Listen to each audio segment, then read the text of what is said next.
नमस्कार साथियों, राकेश सर की हिंदी पाठशाला में आप सभी का हार्दिक स्वागत।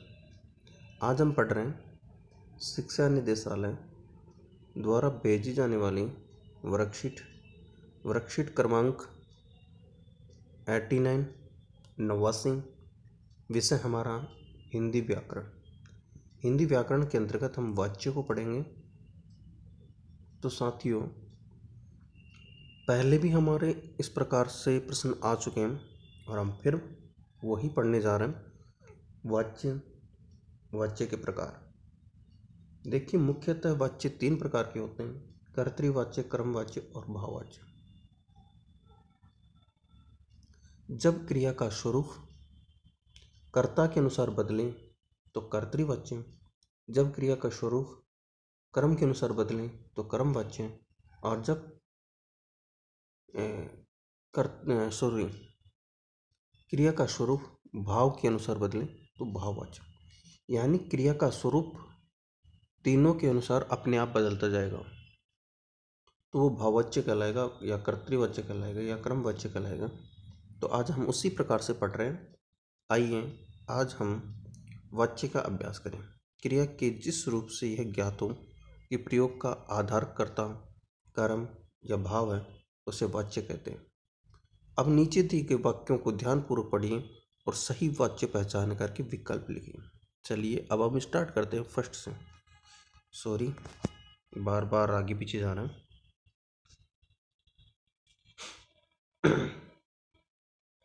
चलो अब खेला जाए। क्रिया क्या है? खेलना। और क्रिया क्या है? जाए। अब खेला, बताइए अब क्या होगा? यहां पर कर्ता है नहीं तो कर्तृवाच्य भी नहीं। कर्म, किसको खेला जाए?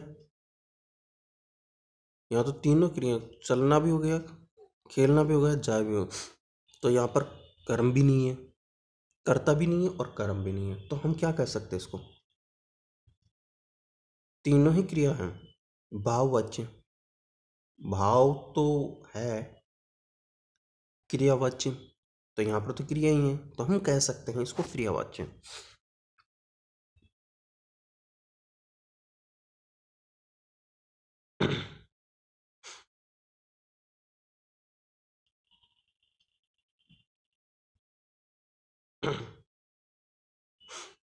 अब दूसरे वाक्य में आ रहा है, वह खाना खाकर चला गया।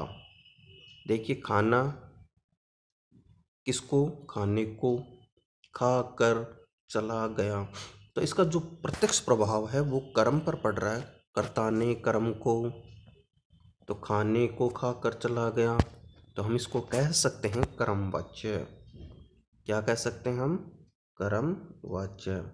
कर्ता है नहीं, कर्ता है लेकिन कर्ता का स्वरूप उसके नहीं। अब देखिए, खाना पुल्लिंग है और खाकर चला गया, सारा सेंटेंस उसी के अनुसार है, पुल्लिंग के अनुसार। वह का स्वरूप बदल नहीं रहा, तो यहाँ पर हम कर्मवाच्य कह सकते हैं। प्रेमचंद द्वारा गोदान लिखा गया। लिखने वाला कौन है? प्रेमचंद। और गोदान पर सीधा सीधा प्रभाव किसका पड़ रहा है? प्रेमचंद का। तो हम यहाँ पर कह सकते हैं प्रेमचंद यहाँ कर्तृवाच्य कहलाएगा। ये लीजिए, यहाँ पर प्रेमचंद करता है और उन्हीं के द्वारा लिखा जाता है। अगर प्रेमचंद नहीं होते तो गोदान शायद नहीं लिखा जाता, इसलिए यहाँ पर कर्तृवाच्य कहलाएगा और कर्तृवाच्य को ही हमने सेलेक्ट किया। यहाँ खाना था, खाना खाकर चला गया। अगर खाना नहीं होता तो क्या खाकर जाता, ये कन्फर्म नहीं है, इसलिए वहाँ पर कर्मवाच्य हो गया। तो हमने क्रियावाच्य देख लिया, कर्मवाच्य देख लिया, कर्तृवाच्य देख लिया। अब देखिए अगला है चौथा, कथावाचक द्वारा गीता का रहस्य समझाया गया। समझाने वाला कौन है? आपको पता हो तो समझाने वाला कथावाचक है, तो यहाँ पर कर्तृवाच्य ही होगा। अभी मैं ऊपर वाले तीनों सेंटेंस हटा देता हूँ। कथावाचक द्वारा गीता का रहस्य समझाया गया। गीता का जो रहस्य है उसको समझाने वाला कौन है? मैन हेड कौन है? कर्ता, कथावाचक नहीं होता तो गीता का ऐसे नहीं समझाया जाता है, गीता कही नहीं जाती, तो इसको हम कह सकते हैं कर्तृवाच्य। उसके द्वारा कैप्टन की देशभक्ति का सम्मान किया गया। उसके द्वारा कैप्टन की देशभक्ति का तो उसके द्वारा उसने तो कौन हो गया, कर्ता हो गया।